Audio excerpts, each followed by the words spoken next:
Hello everyone, my name is Devin, and thank you for tuning to my channel, Devin's Mastermind. So y'all, I'm sorry I haven't made videos in about a good few months. It's been a long time since I seen y'all, but I just wanted to say, hey y'all, can you please get me some more subscribers? I already got 73. I also want to say happy birthday to George, my friend. I went to his birthday party yesterday. We had a fun time and all that stuff. So I just want to say happy birthday to you, and then I also want to say thank you to my new subscribers who have subscribed to my channel. As y'all know, I got shirts coming out. Hopefully my boxing coach will try to make some more so I can get them to y'all. And yeah, and that's about it. So first of all, I just wanted to talk about, what I do usually. I talk about sports. So I want to talk about the NFL and college football history, Bengals, Tom Brady, 76ers, college football predictions, and then coaching around the league. So first of all, I wanted to get into the Philadelphia 76ers. As y'all know, James Harden and Ben Simmons both got traded, swapped for each other because Ben Simmons can't shoot. And when he was playing, he didn't even play with the 76ers that much. And then the who I don't forgot. Well, of course, James Harden, he wanted out of Brooklyn and all that stuff. So either way, I just wanted to say, okay, James Harden, this is your last chance to prove something. I mean, you couldn't win the championship at OKC. I mean, you didn't win the championship with the Rockets. I mean, you were only there for 1 year with the Nets. So, and you got one of the best centers probably in the league right now. Joel Embiid averaging 29 points also per game too, and has freakish athleticism and can't be stopped by nobody. But either way, I just want to say, James Harden, this is your last chance to prove that you were worthy. You have proved it these first two games, but these are first two games. Ain't no telling what y'all gonna do later on when y'all get in the playoffs. Might have to play defending NBA champion Bucks. So either way, I feel like if y'all beat the Bucks in the Eastern Conference, I feel like then okay, I'll let it slide. I mean,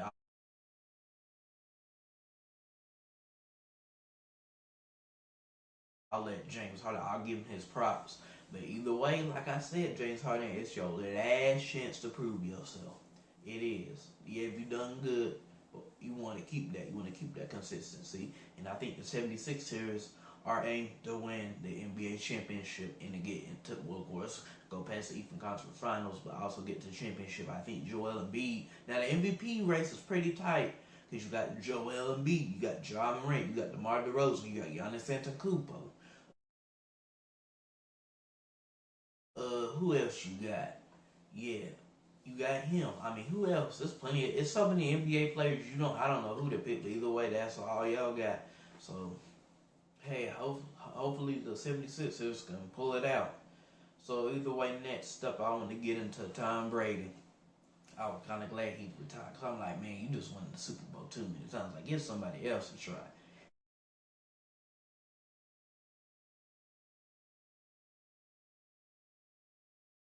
And then I'm like, these teams it took 20 something years and you still can't find a formula to beat this man. All Tom Brady does is throw. He don't run.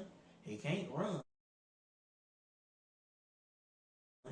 I mean, I remember that play against the Saints when he was running or whatever, and then he had got hit behind by Cam Jordan and got a strip sack, got a strip whatever, and of course the Saints recovered it. And as y'all know, the Saints had 1-9 in that game.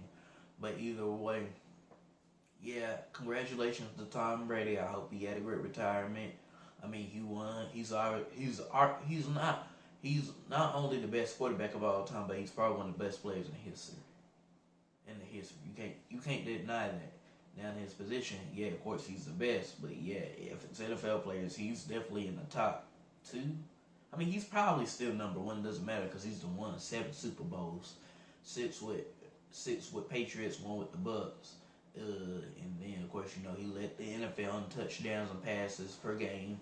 He had 46 touchdowns and like 12 or whatever 13 interceptions, and then he had like 5,316 yards passing. So either way, that was a lot. But either way, yeah, Tom Brady, I'm glad. You are one of the best quarterbacks to ever, or you're just one of the best spirit to ever play sport. I'm just gonna say that. Okay, so next up, I want to get into coaching around the league. As y'all know, a few weeks ago, the NFL had a problem. You know it. hiring, black coaches and stuff and all that stuff, and it was crazy. But I don't really want to get into that. But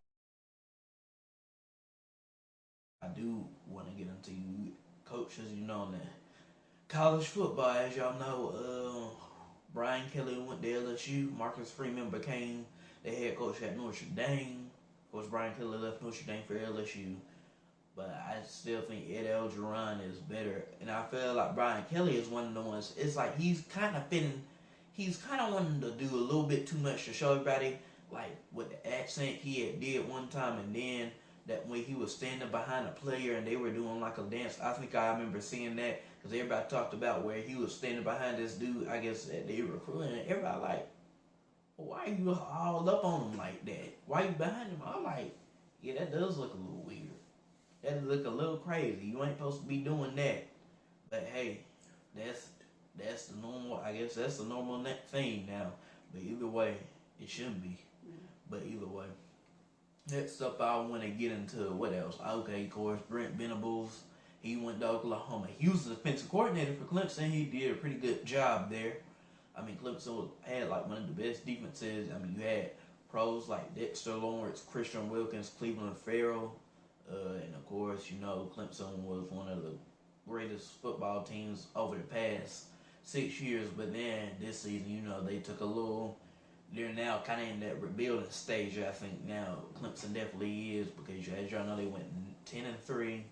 I mean, they really didn't dominate people like they should have, like Syracuse. I mean, they almost lost that. They won that one by 3 points, and then other games like they lost to NC State. So I think this was it's kind of that rebuilding stage for Clemson, and I mean, hopefully they'll get back. I mean, I think Clemson has potential to get back to the championship. I mean, their defense was pretty good too. It's just that offense and DJ Uiagalelei, you got to figure out what's going on with him, and hopefully he can be the next Trevor Lawrence or Deshaun Watson, or whoever you want to say.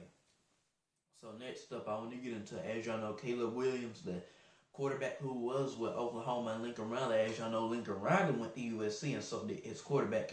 So did the quarterback Caleb Williams. Then Spencer Rattler went to Oklahoma to South Carolina, which I'm like, South Carolina's one of the worst football teams over the past few years. They're not good, and I wouldn't even want to play for them. I mean, yeah.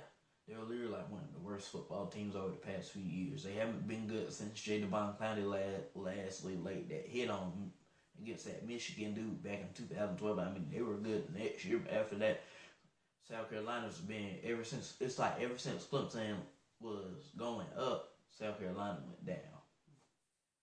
So yeah. Next up, I wanted to get into Atlanta Hawks. As y'all know, Trae Young, I feel like he's the only blessed player there, and I feel like they got other players that are good, but they're just not prolific scorers, or I don't know how to explain it, but it's just weird. It's like Trae Young seems to be the only good scorer in the league. In the league, and then the Hawks, they got John Collins, Capella. Capella is like that big center, but I'm like, you good, but you ain't like Joel Embiid type. You ain't Nikola Jokic type. You're not.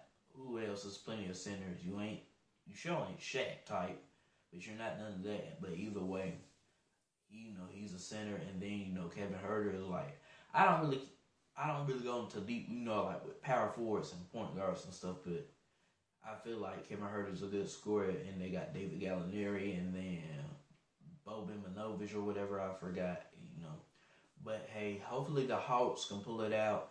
I feel like they have a shot at winning the NBA championship, and I feel like they have a shot at least, well, not maybe at the NBA championship, but I feel like they have a shot of trying to go into the playoffs, maybe making another deep run, which you only get four. Like you got Eastern Conference semifinals, quarterfinals, and then like Eastern Conference finals, and then the NBA finals.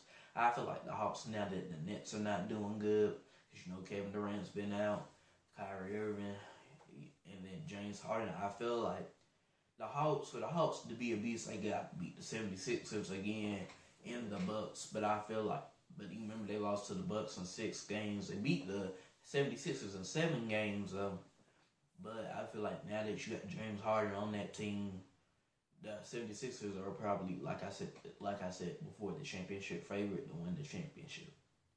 So, yeah. So next up, I want to get into the Rams and the Bengals. As y'all know, they played in the Super Bowl on my birthday. I turned 15. That was like 2 weeks ago. 2 weeks on one day, whatever you want to call it. But either way, yeah, the Bengals, I was sad for them, but hey, Joe Burrow did some crazy stuff. I mean, Joe Burrow it's just like, he went from a third-string quarterback out of Ohio State, transferred to LSU, then did okay his first year, and then his second year, he went wild.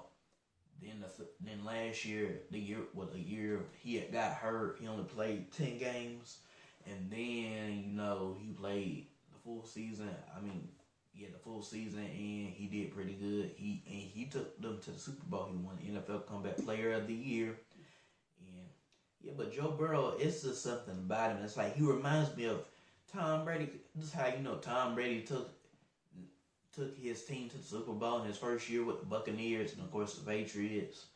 But then you got Joe Burrow doing this, beating the Titans, and Ryan Tannehill needs to probably go with the Titans because he's not good.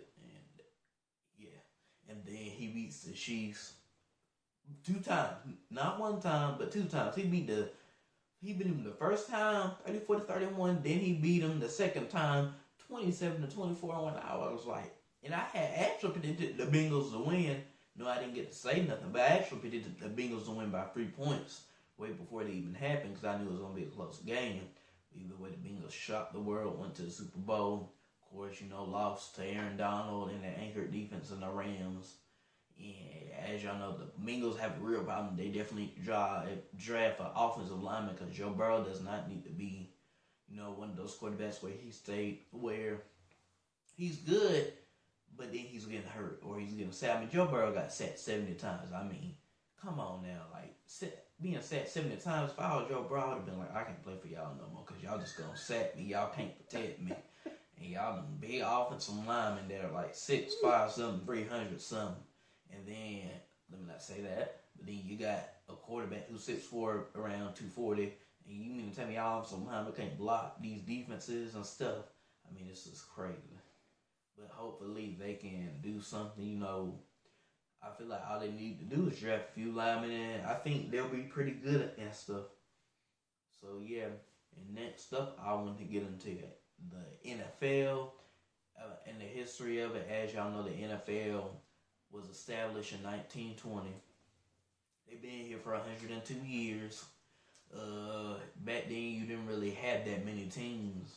Back in the 30s, 40s, and 50s, you didn't really have that many teams. And then the NFL got stronger as time went on. As y'all know, now 2002 was really the last time the NFL. What are you doing? I'm playing. But either way, the NFL, okay, they were here in 1920. What else? I see my mama caught me off guard. I don't even know what was going on. But either way, the NFL, it's been here for 100. I don't know what's going on now. I'm just saying the same thing. But either way, yeah, as y'all know, that happened. You didn't really have the NFL expanded, and then in 2002 was really the time when the NFL created, like, you have the NFC West, the NFC East, the NFC South, North, and then AFC. Of course, the same thing. Because as y'all know, the NFC South really wasn't like a thing until 2002. And they had it before where you had like 5 teams in one division, and how they did it, and they did it very weirdly, which I don't know how they got to it now with 32 teams. But as y'all know, yeah, like I said, the NFC South was established in 2002 because you had the Saints, Bucks, and of course the Falcons and the Panthers, and all that stuff. And as y'all know, they played each other twice. One team from that division plays those other 3 teams twice, and then they play whoever else with 10 or 11 games. Well, now 11 or 12 games, if I'm not mistaken. 12 or 13 games. But like I said, the Seahawks, they weren't in the NFC West. They were actually in the AFC. For whatever reason. Then the Titans, we used to be called the Houston Oilers. Then they became the Tennessee Oilers, and they became the Tennessee Titans.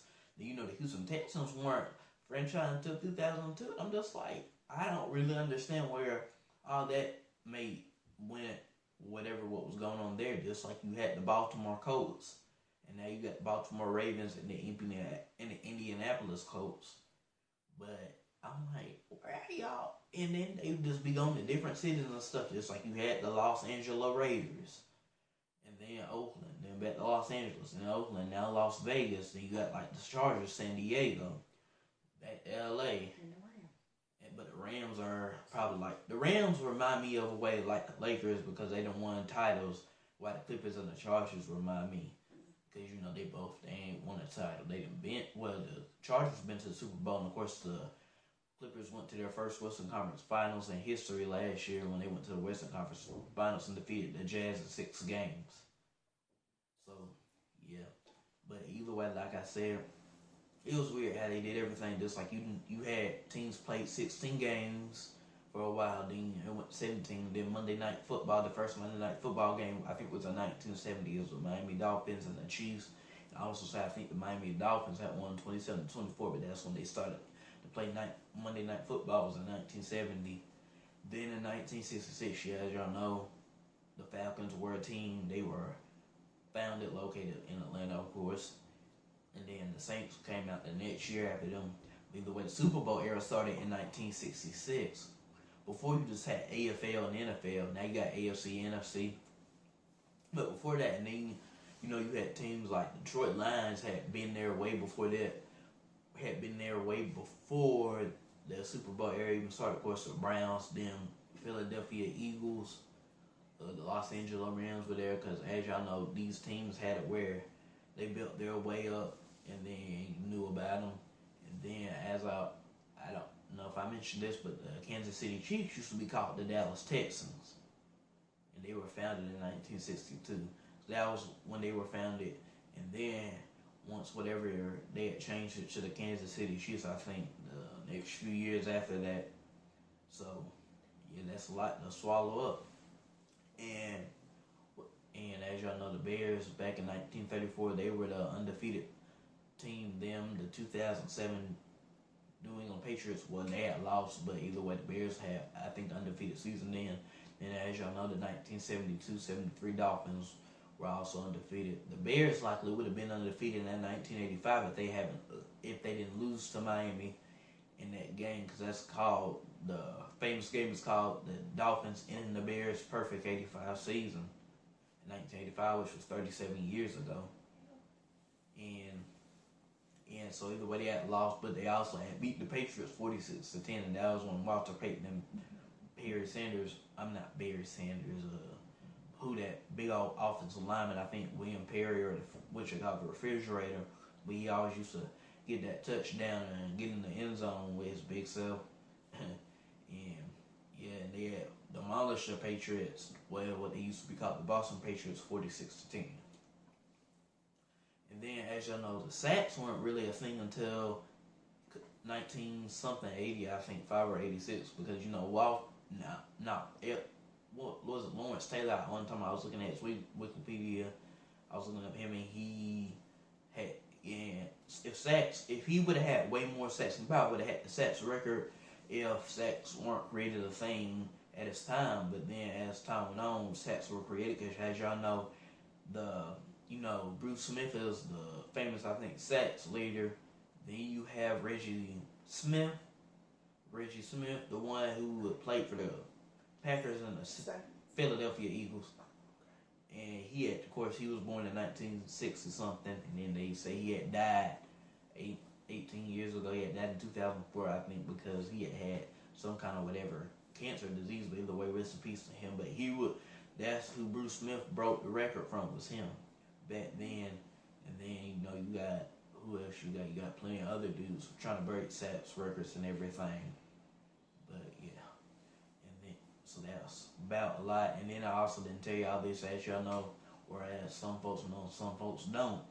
The NFL, they have it where I'm like, well, how can a 9-17 go into the playoffs, but the game, of course, is at their home, and they're playing an 11-5 Seahawks team, which that actually did happen a few years ago. The Seahawks had won 17-9 in that game, and they beat them before the playoff season had started. But either way, like if you have a 12-4 San Francisco team and 11-5 Seattle Seahawks team, and then you got that team that's fourth in the standings, that's like a 9-7 Cowboys team. Of course, y'all know if that was happening, the Cowboys would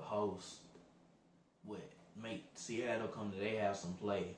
And then, San Francisco, of course, they would be either first, second, or third place, whatever their record is. Like, you can have a 12-4 team, a 12-4 team, a 12-4 team, and then you can have like a 9-7 team. And then, you can have those other teams that are like 11-5, whatever, but they would still be in the wild card. And as y'all know, the NFL used to have it where they did 2 teams that have a bye, but now it's 1. And then, of course, they added that extra game in there to see like what was gonna happen. And as y'all know, the NFL was crazy this year because it was like anybody was destined to make the playoffs because you had 6, 9, and 7 teams, of course, and that was a lot. But either way, that's why they did that, and I'm probably also to break records too. So, yeah. And next up, I want to get into, as y'all know, college football predictions. I didn't talk about this, but I think C.J. Stroud is going to be a first-round pick next year in the draft. I think he'll be first overall over Bryce Young. And the reason why I said I think because Bryce Young plays for Alabama. Of course, he's going to be an all-time great, but you don't expect that. You expect that from Ohio State, the same thing too, because they've been a great program too. But you don't expect it like maybe you expect from Alabama. It's like everybody seems to be a legend there. But either way, I think C.J. Stroud kind of because Ohio State, they had good quarterbacks, but they had like J.T. Barrett, and he was pretty good, but he wasn't great to me like C.J. Stroud was, or Braxton Miller, who else? Dwayne Haskins, of course, even though they had. And now, as y'all know, they're kind of having a hard time struggling, or some of them are in the NFL, some of them I think are not. I think they all went to a different league, which is a smaller one, but either way, yeah, I feel like C.J. Stroud could be a first overall pick, then Bryce Young, and then whoever else you want to put. Because, and like I say, I feel like I expect more from Bryce Young. I already know what he's going to do, but I didn't know, like, C.J. Stroud. Because C.J. Stroud really has an arm, and he can pass. I feel like Marvin Harrison is going to be the next wide receiver for Ohio State to step up. Now that Garrett Wilson, Chris Olave are leaving, and him and Jackson Smith, the Jigba dude, who had 15 receptions for 347 yards and 3 touchdowns in that Rose Bowl game. As y'all know, Ohio State won 48-45. C.J. Stroud threw for 573, 6 touchdowns, 1 INT. But either way, they were breaking records, and I feel like Ohio State is going to be either Ohio State, Alabama, or Georgia. Those are my top 3 teams. And I feel like Alabama might be in that stage. Not yet. I think they'll still do pretty good, but they might. I mean, their team was kind of young last year, and I feel like they're going to be good, but I don't know if they're going to be as good. And I feel like if Georgia can still keep that defense, great. Now that Jordan Davis is still, now that he's leaving, I feel like, and him and Kobe Dean, I feel like they'll be okay. But hopefully, Georgia can go back to the championship and win it again. But like I said, it's going to be those top 3 teams I feel like getting in. And then, of course, you'll have Oklahoma, maybe not. USC look like they could do something now that they got Caleb Williams and Lincoln Riley as their 2, Lincoln Riley, he was a great offensive player call. And then you got Caleb Williams, a quarterback who had a good season with Oklahoma for like only 6, 7, 8 games before transferring now to USC to reunite with reunite with Lincoln Riley. But yeah, that's all I wanted to say. And what's the question? Hi, Devin. I had a quick question. What do you think? What trades are you think are going to happen in the NFL? Oh, trades now. Russell Wilson, he's with Seattle, but Seattle really, I feel like now it's the Rams or the 49ers division now. I think Russell Wilson, how Seattle's been over the past few years when him getting sacked or them not having that great of a season and losing to the Rams so much, I feel like it's probably time for Russell. Maybe give him one more year. And he's a good quarterback, but I think he's a really great quarterback. But I feel like also he needs to probably, if this 1 year was really set, and I feel like Pete Carroll may need to be fired, and then Russell Wilson would need to, he'll probably just need to leave and go. Because I feel like Russell Wilson goes to a team that's, even though a team that's not necessarily, I mean, if they're at least playoff ready and that need a quarterback, I feel like Saints could be a good fit. Pittsburgh could be a good fit. And I'm not saying the Saints because I like them so much, but I feel like they could actually be a good fit. But either way, yeah, he's supposed to. We'll see what he does. Aaron Rodgers. We just still don't know what status is with him. We all know likely that after this year he's gonna leave Green Bay. He has 1 more year on this contract, and then you can gotta tell he's been this happy with Green Bay. So I'm just like, it don't faze me if he leaves or stays, because you saw how last year at training camp was, and you saw what happened in the first game, losing 38-3 against the Saints, having 2 interceptions and stuff. So either way, even though he had did great and won a lot more games, and then of course took the Green Bay Packers to 13 wins, having the 1 seed, but then lost to the 49ers in that playoff game, 13-10 in the divisional round. So either way, we'll see what goes on with him and stuff, and what his status is gonna be. And then, as y'all know, Jameis Winston with the Saints, he has a torn ACL. A lot of folks are saying what he might do, but I feel like there's a lot of teams. Like I feel like Washington just needs a quarterback, and they would beat the Commanders. As y'all know, they changed their name to the Commanders. I feel like they could be a good fit because they already got a good, alright defense. Not really that good this year like they were the year before when they had Chase Young. But either way, I think they could be a really good fit. They could probably win. And then the stuff with Deshaun Watson. And I feel like, come on now, 22 women, and then he wanted to leave, then it's like, it don't add up. And it's like, that happens to other folks, and either you hear about them or you don't hear that much about them, or like I heard being Roethlisberger, but then, or just, the thing is, it's like they treat Deshaun Watson differently. But let's say you have a Matt Ryan or a Tom Brady, or let's say with Tom Brady saying, go yourself to a coach, and then they really didn't do much just because he was a sore loser and got his butt kicked by the New Orleans Saints.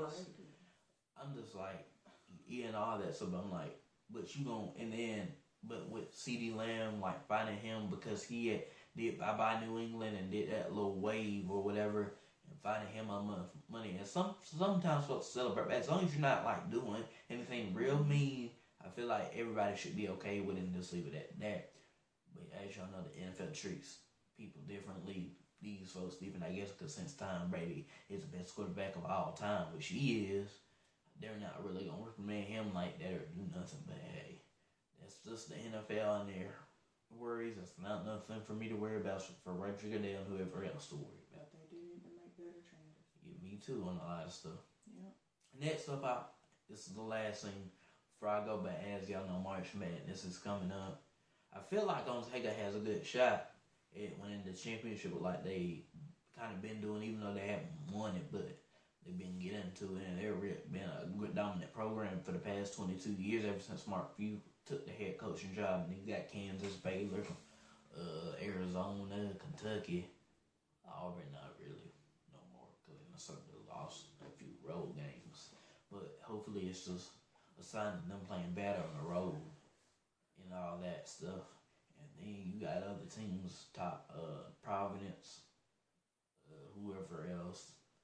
But I feel like Baylor, Duke, Arizona, and Kentucky, I feel like, and Gonzaga, of course, I feel like all those teams anchor the chance of winning championships and all that stuff. Villanova, Michigan, Purdue maybe. But either way, some of these teams have had great runs to the Final Four or whatever, Elite Eight. And they say, and I guess the Sweet 16 seems to be like, if you at least get the Sweet 16, you're a pretty decent team. But either way, yeah, you got round of 64, round of 32, round of 8, round of 42, and then 1. And then as y'all know, you have a 16 seed playing a 1 seed, because that's how they do it. And then, it goes from 2, 15, 3, 14, 4, 13, 5, 12, 11, 6, and then whatever else. So, yep. So either way, I just want to say that. Thank y'all for tuning to my channel, and I have another videos for you sometime this weekend or next weekend. Thank you.